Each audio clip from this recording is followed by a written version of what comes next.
on, get up on that microphone there, boy. You gotta move that screen so that people can see your faces. Yeah, there you go. You're on live. You're on live right now. With the microphone. You're on live. 3, 2, 3, 2, 1. Oh, we're live. We're here. We're here. Hey, this is Godwin Kelly along with Zach Dean. And now you're saying, well, who's Zach Dean? Zach Dean is replacing Ken Willis today on this podcast. Don't scare them. Goodbye, Ken. Yeah. No, just for today, Ken Willis got called away with other duties. So we got Zach, and we always like to have Zach because he gives us the young look at racing. Now, with that said, I'm going to quickly go over what we're going to go over. All right. Spoiler alert. We're going to talk about the Roval. We're going to talk about the Roval being the first cutoff race. Yeah. Then we're going to move into personnel changes this week. Including a very, very, very breaking news one for today. Yes. And we always like that. Yeah. And then we're going to wind up talking about start times for next year. Saw that those were unveiled. We're going to have a parting shot by an angry young man. That's me. I haven't even practiced that one yet. I hope it comes to me by the time we get there. It'll be there. And then, of course, a dad joke. So let's wind it up and get her going. Drop the green flag? Yes. All right. Okay. So here we go. First subject line is, what do you know? What do you know? It's Roval week. Yeah. Now, last year's race was incredible. Nuts. Yeah. One of the best of the probably top 2 or 3 of the year. Right. If not top 1. Yes. Which would be 1. Yes. So, but can that be replicated? Sure. That's, you had a brand new race, brand new track. Yeah. It was a cut race like this year, so they were under pressure. Jimmy Johnson did crazy stuff. Brad Keselowski did crazy stuff. Brad Keselowski just didn't turn; just went barreling into the wall. So, there was a sequence of events there that I don't know if you can really replicate. That last lap's one of the most memorable, I think, in NASCAR history, just because there's a lot of layers to it. But I think the craziest part was Kyle Larson went from being wrecked on the last lap to like barely getting around the course to passing who he needed to pass at the end to advance. Right. He hit the wall twice in the last lap because he couldn't control the car. Still got it down. He got around Jeffrey Earnhardt for that place. Yeah. And that was the point he needed. And that was the point he needed to advance. So. Yeah. And meantime, you got Jimmy Johnson taking out Truex on the last turn. Going for it. Yeah. And then Ryan Blaney comes blasting through there and wins the race. Yeah. And he makes it. I don't think he would have made it at that point. It's crazy. Anyway, I don't know if that can be, they can duplicate that kind of excitement. Now, last year, if you recall, in NASCAR this week, that was the #1 race of last year. As it should have been. Yeah. So. Road races are usually like that, and then you kind of add it into the fact that this is a cutoff race, and you're going to have a perfect storm out there. That's why, as a Chase Elliott fan, I'm nervous as hell. I want him to drop to the back and just ride behind everybody this week. 35 points to the good. As long as you don't wreck, you should be in good shape. Yeah. And these road courses make me nervous. You're talking about Chase Elliott, though. He's not a guy that does stuff like that. No, especially at a road course. He could win this week. He has become a road course guru in this circuit. Yeah, it's been amazing to watch him develop so fast. Yeah. So it's going to be interesting. I'm looking forward to this race. These are fun races. All right, so at the end of the day on Sunday, when they drop the checkered flag, and everybody climbs out of the carnage. Who are the 4 guys you think aren't going to make it? Well, if they did it today, and this race was not run, and it was last week was the cutoff race, Bowman, Boyer, Busch, and Jones would all be axed. Right. And of course, Eric Jones, I know he has to win this race for the most part. So I don't think he's going to make it. He ain't winning this race. There's one, done. I think Boyer will get in. I think Busch will get in. I don't think Byron will get in. There's 2. Right. I don't think Newman will get in, even though he'll probably be the subject of my parting shot. God, he's just the worst. Well, so far that's the only disagreeing part. Newman, yeah, I mean Byron, Bowman. Did I say Bowman? No. Oh, it's a tough one. Yeah, I don't think Bowman gets in either, God, because I would take Busch and Boyer over Bowman. I think I would take Almirola over him. Would you? I would take Almirola because it's the experience factor. So right now I say Bowman, Jones, Byron. I'll put Newman in there as not getting in, but I don't feel confident about that. So who do you have as your fourth guy not getting in? I'm not thinking of. That's a good question. Larson? No, not Larson. Blaney? Yeah, let me look at your list real quick. I know the name, it just hasn't hit me. Jimmy Johnson. He's not going to get in. Oh, yeah, no, Jimmy's not getting in. He can wreck as many people as he wants. Newman is going to get in. I mean, he's a point machine. He's going to point his way in. He knows how to play the game. Okay, so actually, I think maybe my fourth might be Kurt Busch. I just think Busch is such a veteran that he seems to know how to get it done. Same thing with Boyer. But that's what I've been thinking the last 3 or 4 weeks, and he hasn't done anything. So they're sort of on a down cycle. I don't know. It should be interesting. Yeah, I think regardless, you're going to have some pretty big names who I think a lot of people thought earlier in this year could have been not championship contenders, but deep playoff contenders. They're going to be ousted. All right, that's it for What Do You Know. We're going to move on. All right, let's do it. You get that in big time auto racing. You'll get a silly season, I know that. Yeah, well, gosh, how silly can it get? Has this been the silliest season of all time, Godwin? No, we've had some other really crazy, wacky things happen, but this is, in this day and age where you only got 6 car owners, it's hard to get a really good silly season going. So, but this is pretty good stuff. Not a bad one, yeah. So today, but just before we came on the air, before we walked into the 6th, not 1 hour ago, yeah, where Lennon and McCartney, I'm sure, put down some tracks. Sure. Because this place is so old. You've got Ricky Stenhouse gone after 2019, replaced by Chris Buescher. That one surprised me. None of the moves this year have surprised me. This one surprised me a little bit. Yeah. We can't, as Roush says, we can't say enough about Ricky and his contributions. Roush did it. Roush's secretary said this. Yeah, I don't know. I like Ricky Stenhouse, and it's kind of a bummer because I'm not sure where is he going to land? Is he going? I mean, I don't know. Buescher his car up, be a step back for him. Well, that would be a step back, obviously. But if he wants to stay in Cup racing, there's no rides. I mean, the only thing that I can think of.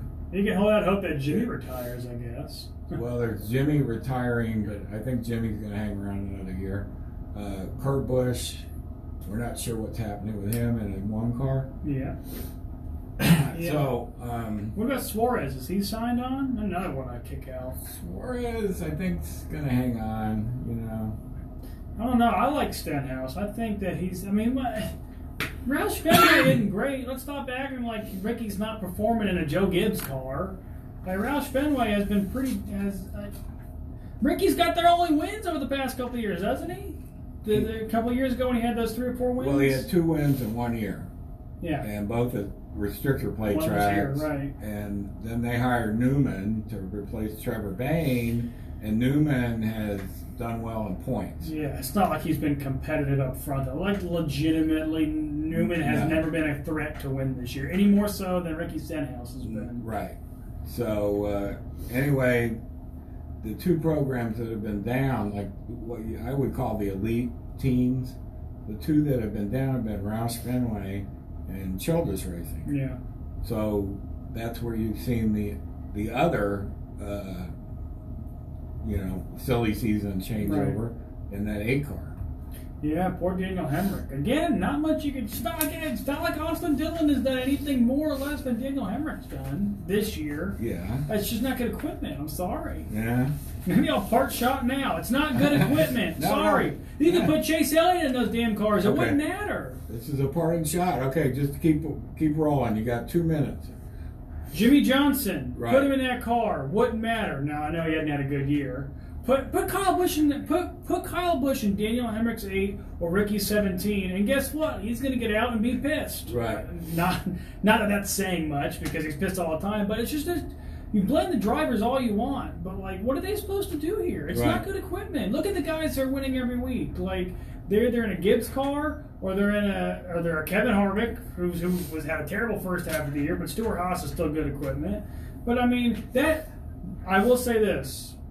I think that's why I'm so impressed, and why Matt DiBenedetto deserved to be in the 21 car, because look what he did in the 95. That car has been garbage for years now. Casey Kane was garbage in that car last year. Matt DiBenedetto nearly won at Bristol, and he's been competitive every week, literally every week. He led the most laps in the Daytona 500. You keep waiting for him to fall off. He hadn't fallen off. He was competitive last week at Richmond. Right. So I think that's the one instance you can say he is overcoming a bad car. None of these other drivers have overcome bad cars, so why are you blaming them? They're bad cars. Right. I mean, one driver in the last however many years, what Matt DiBenedetto did this year is an outlier. It's not the norm. So blaming these drivers for driving crappy equipment, what is Chris Buescher going to jump into Ricky's? Is the 17 going to be a championship contender next year? No. I'll tell you right now, no, he won't be. The end. Right. So that means I'm not going to Vegas and putting down my bets for next year. Don't. I promise you, he will not be a championship contender because there's a new guy in the 17 car. All right, so that just leaves us with one last segment. So we're going to leave. You'll get that in Big Time Auto Racing. Go exit and come back. Green, white, checker. Green, white, checker. This is it. Now that you've done your rant. I know. Now you got to fill some space here. No, we don't. We don't fill space on the Motor Mouth podcast. We get in, we get out. We always have just quality stuff, man. What are these broadcasts on? I admittedly didn't want to pay attention to them, although I did pay attention to a little patch which I thought was interesting at the end. There's like 4 or 5 straight night races, I'm pretty sure, at some point next year. Yeah, but Daytona is making out like a bandit here, man. Why? Because they've got Daytona 500 qualifying and the race on Fox, and that's the broadcast channel, which means, in theory, everybody can see it. That's it's Big not Boy Fox. restricted. Yeah. It's not Fox Sports Go or whatever. Right. Crap. Yeah. Yeah. So you don't have to pay for it. It's broadcast TV. So that's the Daytona 500. When you get to August 29th, what is August 29th? That's a cutoff race right there, baby. Yeah. That's the new date for the summer race at Daytona. Is it still going to be the Coke Zero Sugar, or is it something else now? No, it's the Coke Zero Sugar. Pepsi. Something like that. So they're going to be on NBC. Big Boy NBC. Yeah, Big Boy NBC. So that's why I'm saying Daytona there 21, let's see, there's 36 races. 21 of the races are going to be on network TV. So Daytona on both ends made the cut for network TV, and the ratings should be in good shape. I can't stress how better the ratings are when it's on network TV. So what you're saying is somewhere Chip Wiles smiling this morning? Yes. Yeah. Yes. Yeah, it's good. I mean, Daytona, those 2 races, and especially that August race, you put that up. It's a cutoff race to get into the playoffs. It's the first race in August in Daytona. It's a night race. It's on Big NBC. That's a perfect storm. And they should be in good shape come Sunday morning next year after that race. Yeah, that's going to be fantastic. Can I give you a prediction, though, okay. right now? But I think what the highest race of the year, the rated race of the year next year will be? What? Martinsville night race. Really? I've said it for years now. People love watching that race in general, and now they're finally going to put it under the lights where I've said it's belonged for years now. Martinsville. That's early in the year, too. I think it's in April or something like that. Martinsville. It's the first night race of the year. I'm looking. That is going to be a ratings darling for that. That's on Fox Sports 1, though. Don't care. Watch it. Don't care. May 9th. If they were smart, They would have put it on Big Fox just because it's a Martinville night race. Well, you know, they can always change their mind, too. Well, That's yeah. happened before. I'm sure. Yeah. Unless I assume it's a Saturday night race, May 9th. Well, I used to, back in the old days, 2 years ago, I used to use the schedule that NASCAR would release as for NASCAR this week for time and whatnot. And turns out that, you know, they do change network. Yeah. So what you're saying is it's not set in stone right now? Yeah. I mean, I would say this is like a template, yeah. You know, this gives you an idea. But if something's going on, you know, NBC, if they can, they'll put it on big network. Yeah. Fox puts it on big network, so that could happen. You know, it could happen. No, it'll be interesting. I do know that I still wish they'd go back to the 1 o'clock start times, and I know you wish as well, but they was never going to do that. Well, just for the record, the Daytona 500 start time, the actual green flag time, is 2:48 p.m. So, we are one rain delay next February from having 2 night races at Daytona. All right, now say something as I look for our bad dad joke. Has Ken ever got any of these? He came close once, I think. Really? Yeah. Did you find one? Yeah, I got one. Do you think I'll get it? Page 66. Okay. Dad jokes inspired by bad puns and jokes by dads and compiled by Jack Duncan. You know, we don't get anything for this. We're giving Jack a real big Free shout out for Jack Duncan, Yeah. whoever that is. So this is joke 115. All right, you ready? I'm ready. How does the dad use? This doesn't sound right. It should say, okay. How Jack does it? Duncan screwed up. I'm gonna read it just like it's written. I think it's funnier this way. How does a dad use to fix a broken tomato? That doesn't make sense. It should be, what does a dad use to fix a broken tomato? What does a dad use to fix a broken tomato? You got anything over there? You know it? No, you don't. I'm gonna guess tomato paste. Tomato paste is the winner! Oh my God! Has Bridges ever gotten one until now? No! I'm putting them down right now. Tomato paste. Yeah. God, what's the date? If I had 9/25.